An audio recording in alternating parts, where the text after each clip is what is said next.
Sipsipin natin. Kananam. Pa, luyo. Kanawit.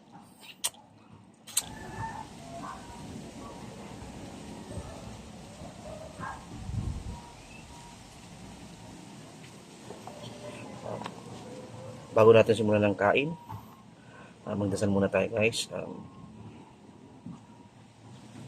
Salamat Ama sa biyayang ito at sa pagkain pinagkaloob mo sa akin. Amen. Ang tawag pala sa ulam ko ngayon is picadillo na tilapia.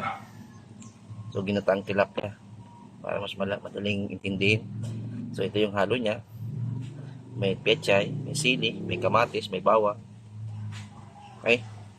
So kain na tayo guys. Unang kadat sa inyo po.